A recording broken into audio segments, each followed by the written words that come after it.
Just singing in the rain, what a glorious feeling. I'm happy again. I'm laughing at clouds so dark up above. The sun's in my heart and I'm ready for love. Let the stormy clouds chase everyone from the place.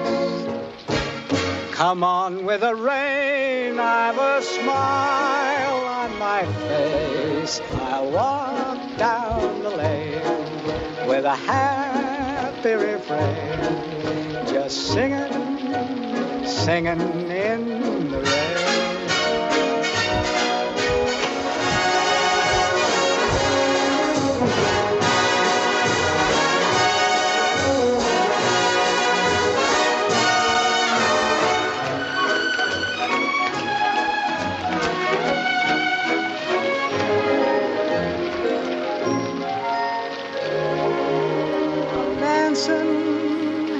And singing in the rain.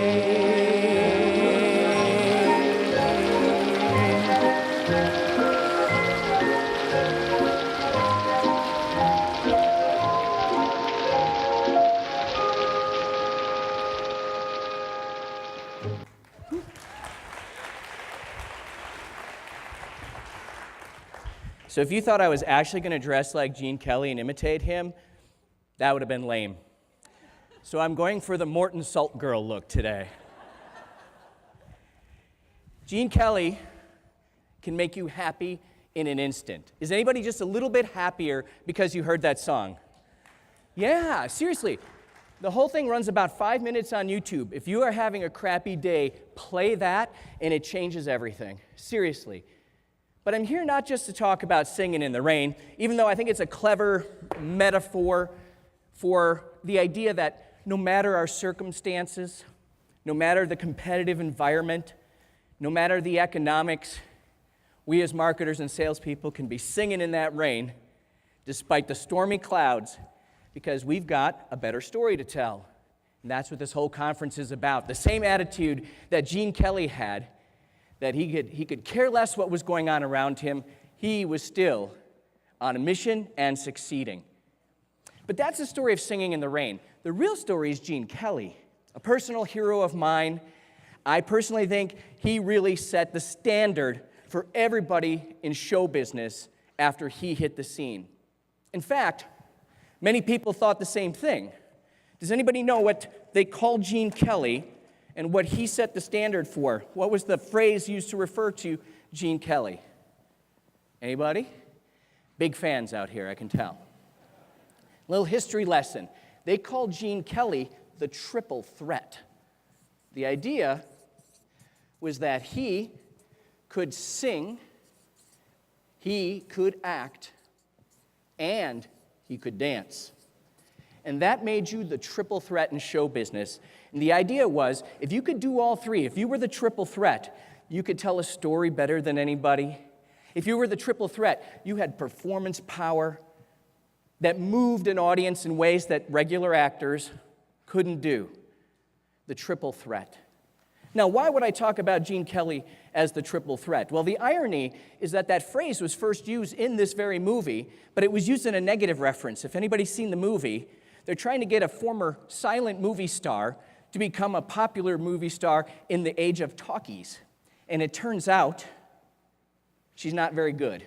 In fact, Donald O'Connor says to Doris Day and Gene Kelly, for some of you with blank stares, that's like Justin Timberlake talking to Beyonce and Neil Patrick Harris. And he said, she can't sing, she can't act, she can't dance. She's the triple threat. So it started as a negative, but from then on out, people began referring to the triple threat as somebody who could do all three of these. Now you're wondering, why am I talking about the triple threat up here? Why am I talking about Gene Kelly? What does that have to do with anything? Is it just another excuse to wear a fabulous costume? By the way, these boots, they are fabulous. And I have to return them to my wife, so no door prizes. The reason I'm talking about it is I believe there's actually a triple threat in marketing and sales, the actual customer conversation triple threat. It's not being able to sing, act, and dance. In selling and marketing, the customer conversation triple threat looks more like this. If you can build pipeline, if you can convince people to leave their status quo and do something different, and if you can convince them then to do that with you, show the differentiation between you and the alternatives, and create opportunities, you're on the way to being a success. But that's not the only tool you need. It's not the one thing that's going to get the job done. Then you have to be able to build a legitimate business case that causes people to release budget and gains consensus among the executive and financial buyers.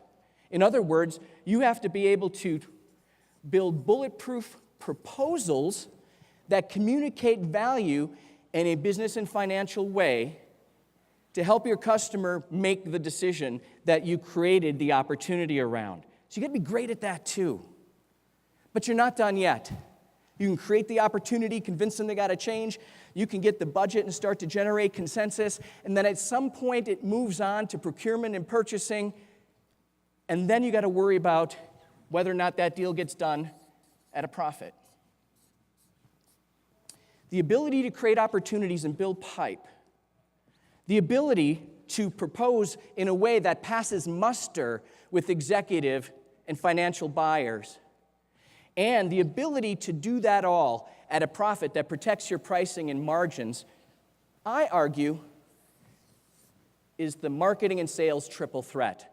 The story you build and how you tell that story must be successful in early stage to convince people to change, mid-stage that this thing is worth the investment, and later stage that they should pay a premium for it. And if you can do this well, you will be the Gene Kelly of customer conversations. The key, though, is the need to be able to master each of these so that you can be the equivalent of the show business triple threat, but in this case, the selling triple threat. So let's talk about this for a little bit, because this doesn't happen by accident. As Joe pointed out, it takes a little practice here and there to get to be a world-class swimmer. I don't think Gene Kelly showed up that day and said, I just think I'll try this. In fact, if you don't know the history of that, Gene Kelly performed that number with 103-degree fever. So somewhere along the way, he had practiced it enough that he could still get that done and become the iconic scene that it is, despite being a little overheated. That wasn't a political reference, by the way. I am feeling a little faintish, I must admit. But to be fair to both politicians, I can rip on them both. I'm also wearing a very oblong, odd gold thing on my head like the other politician. So one of the things that we wanted to know is this something that companies are actively engaged in? If this is the way you can be a triple threat, building the pipe, creating opportunities, knowing that your message and your delivery of that message passes muster with the business deciders, and you're capable of getting the margins that your company wants, are companies actually going out and purposefully organizing your messaging and your skills to ensure that your company is the triple threat? Or is this happening more by accident? So we wanted to ask a few companies. So we talked to 274 companies with the help of Sales and Marketing Management Magazine and the help of Training Magazine. We went out and found 274 companies, and we wanted to find out, are you purposefully in some way developing to these types of competencies, or how's it going for you in your skills training? And we found out a couple of interesting things when we asked them these questions that identified a few, I'll call them training challenges right now, when it comes to some sort of performance or outcome or triple threat-oriented skill set. The first thing we found out when we asked 274 people, how's it going, is we asked the question, how often and how much do you train? And specifically we said, how many of you feel like you are training enough of your salespeople on the things you believe they need each year? What we interestingly found out when we asked that question is that 79% of companies felt they were not able to train as many salespeople on the things that they thought they needed to know each year. So one of the major challenges that they're faced with is 4 out of 5 essentially don't feel they train enough each year. 4 out of 5. Then we had to ask the main reason, and we thought this was a very, very interesting telling thing. Because the first thing that maybe you think or maybe we think when we hear it from companies is, we don't have the budget for that. Well, it turns out the number one reason companies don't train as many people as they'd like to train on the things they think they need is time out of field. The time out of the field. In fact, the biggest burden and pressure they're feeling, 56% said time out of field and the pressure to keep them in the field is the main cause. 37% said it's budget. So that was like 20 percentage points higher to say the reason we don't train enough people is that pressure to keep them out of the field. So then we're like, well then, who's making these decisions? What's going on? How is this happening in your organization? Tell us, who is the main decider in your company of who gets trained, how much they get trained, and kind of how they get trained? The number one answer was managers. We let the managers decide. And I argue, I'm going to put the word arbitrary here, that's a bit of an arbitrary decision. If you think about the number one reason that most people don't get trained enough, it's because people don't want to take them out of the field. And then the number one decider on who gets to train is the person who doesn't want their people out of the field.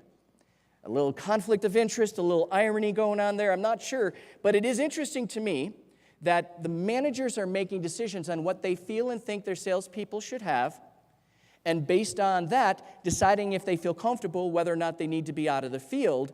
And lo and behold, we kind of end up here where most companies feel they're not training enough of their people on the things that they need. Then we asked one more question. We said, in the spirit of, and I'm going to redraw this idea of pipe, propose, and profits up here as sort of like a buying cycle, right, where they start in the status quo over here, and they end up buying over here, and all the steps along the way, is that we ask them, when you put a plan together, a development path, some sort of curriculum for your salespeople, what do you typically base it on? Is it based on this outcome and identifying this competency, or what is the driver of the learning path?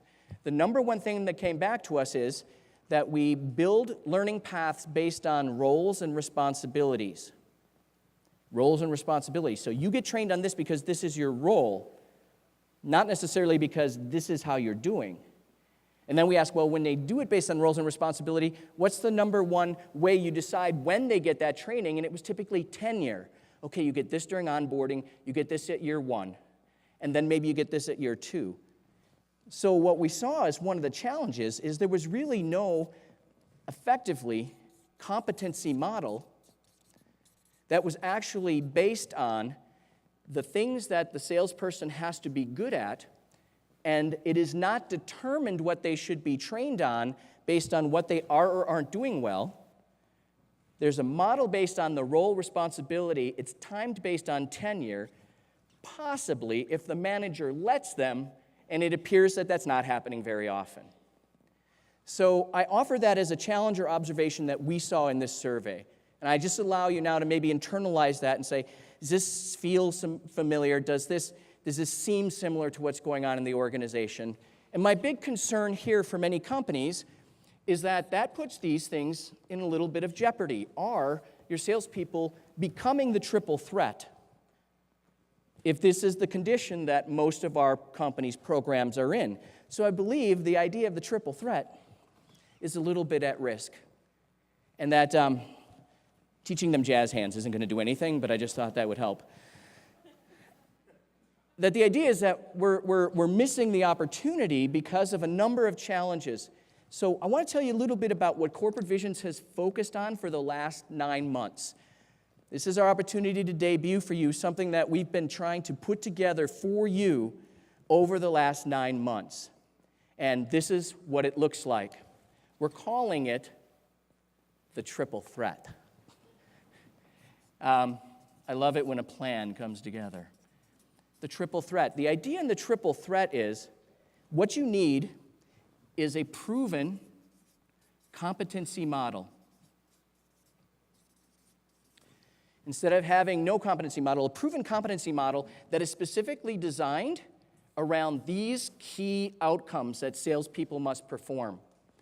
Over the last few years, Corporate Visions has acquired and integrated several of the world's best pieces of intellectual property.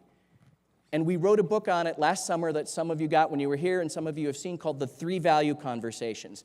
And the idea in the 3 Value Conversations is that there are skills, concepts, and ideas that we've developed, tested, and proven that are counterintuitive for helping you create value. Helping your salespeople, in other words, break through the status quo, convince your customer to change, and then help differentiate yourself from the competition in a way that creates more opportunities for you to win. You might know that, some of you, as power messaging. We've also put together this concept we call elevate value. The idea in elevate value is to give your salespeople and your organization the business and financial acumen to understand what it's going to take to connect external factors to strategic initiatives and connect it to the money flow and ROI and the business change discussion that executives, business leaders, and financial leaders have and require to release budget and accept your business case. You might know that, for those of you who participate with us, as executive conversations. And finally, at some point, you don't want all this value to leak out.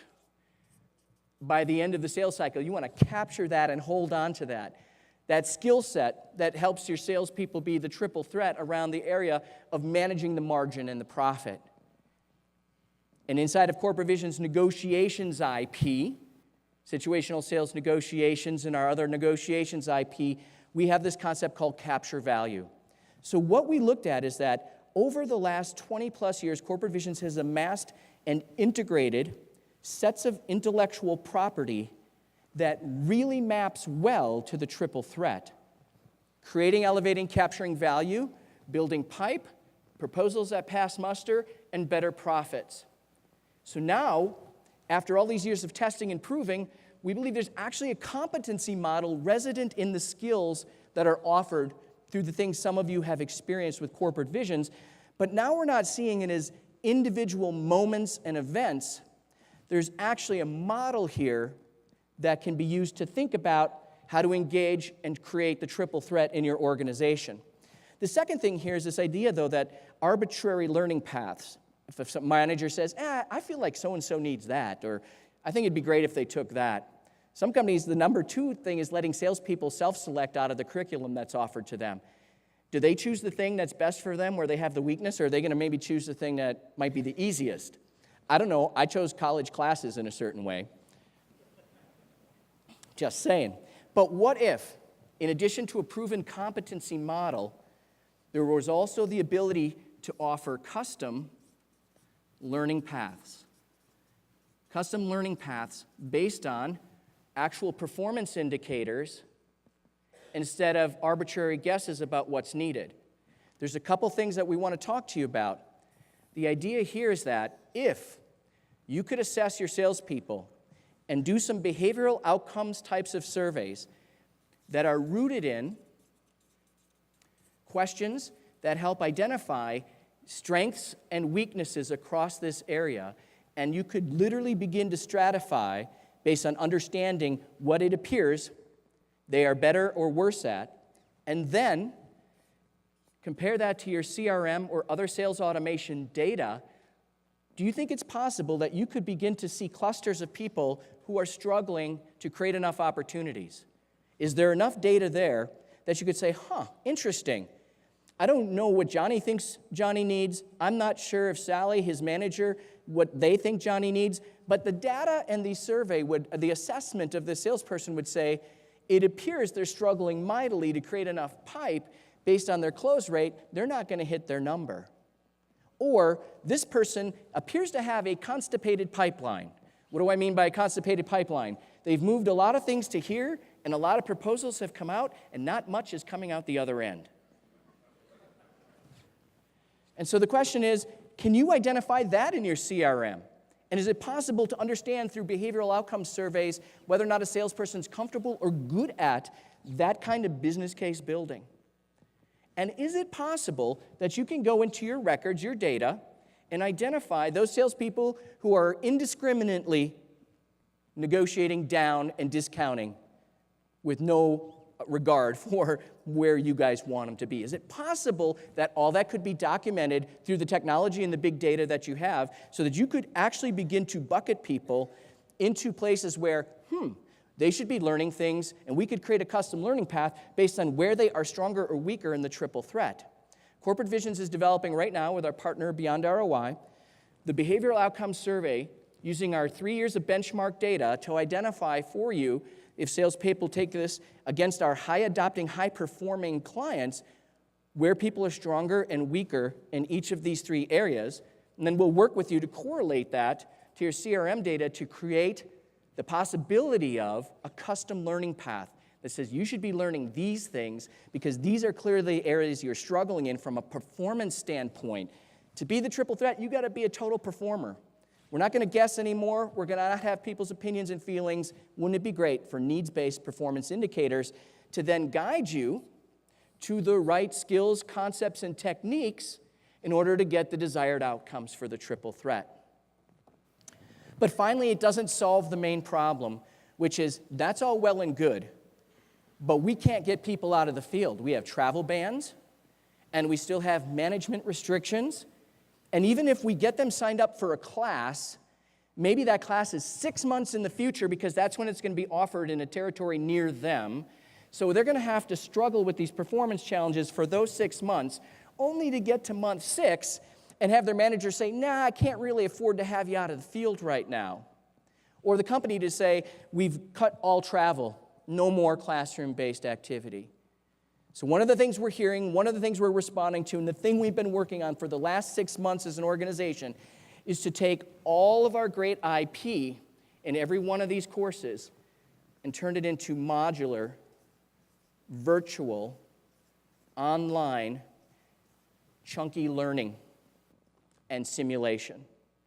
Complete courseware available for every one of these scenarios in a way that says, hey, once we understand who is struggling where, and we know what their need is, let's not wait for the schedule only to have it be canceled. Let's push them some learning in that area so that as they and you seek to improve their performance where it's indicated, they receive the intellectual property concepts, tested and proven ideas designed to help them specifically in that area.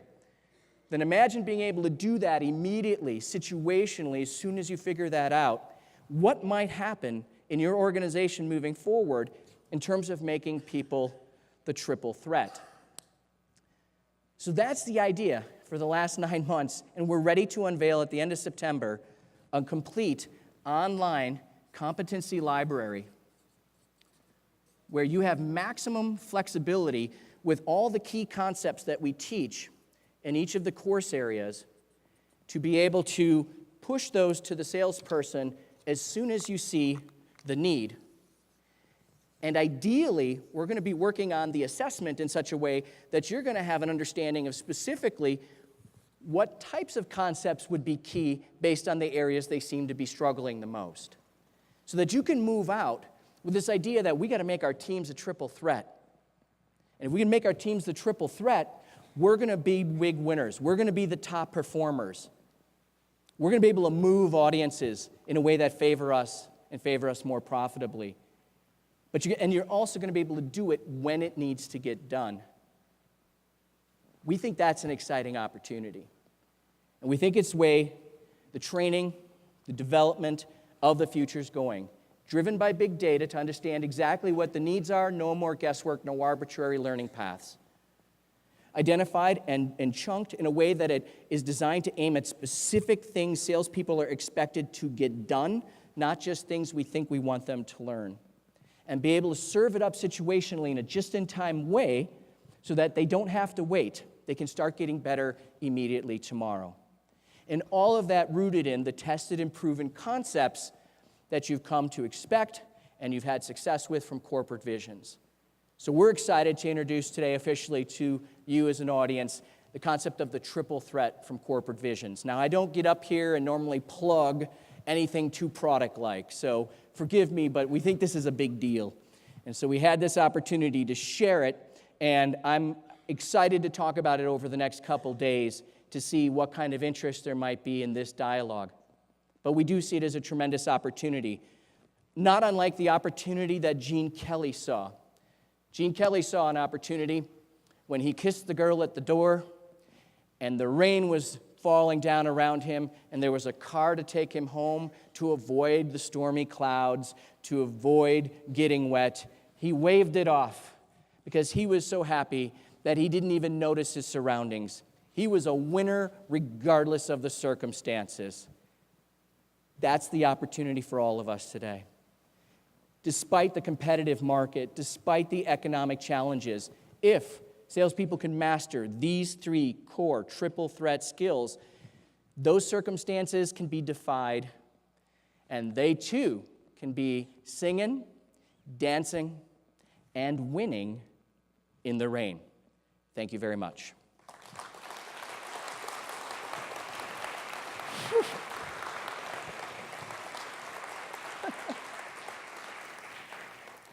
So, sorry, before I get any shorter than I already am and melt, I want to do something here. Wow, that looks good. Just going to go with that. We have an opportunity to do a live poll now, and I'm not taking these boots off because they rock. Do a live poll right now, and I want to ask a question related to the conversation or the ideas that I just shared with you. So you have an app. Those of you who downloaded this app, there was about 180 of you that downloaded your app. Why don't you take a look at the app? If you haven't downloaded the app, there's a URL link for this live polling on the back of your little lanyard card. So maybe we want to hit the lights, guys, so that they can find that. And we're going to ask our first live polling question here and get your opinion to this,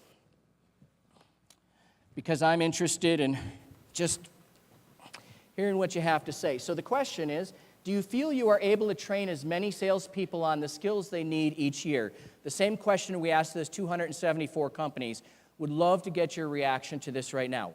How do you feel in your organization, whether you're in marketing or sales, do you actually train the salespeople you want to get to on the things you want or believe they need to know each year? And if you remember, the results we had is that 79% or 80% of companies said no, 20% said yes. Right now, you're trending towards 90-10. I gave those stats at a recent event with some of our enterprise customers, and they all wanted to know who that 20% was that actually got the job done. Now, I don't have this broken down by demographic of company, but so this is where we're at. I think this is probably pretty close to where it's going to be. So, yeah, 89% of you feel you're a little constrained.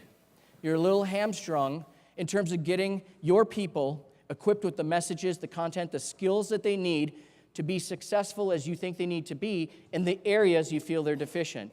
So it is a struggle. This is a real-world situation that we talked about today. The outcomes, we all desire the same outcomes. The opportunity is constrained. So hopefully some of the things we talked about may be a breakthrough opportunity for you this year, outside of the best practice idea, to get you into a new place, a better place, with getting these salespeople up to the speed that you want them to be brought up to. So thank you for that. Appreciate that. It is now my privilege to introduce our keynote speaker for this morning, and bring up here someone that I admire greatly, whose work I've followed, and there are some of you who have followed her work as well. Because I've had some guys, what do the kids say nowadays?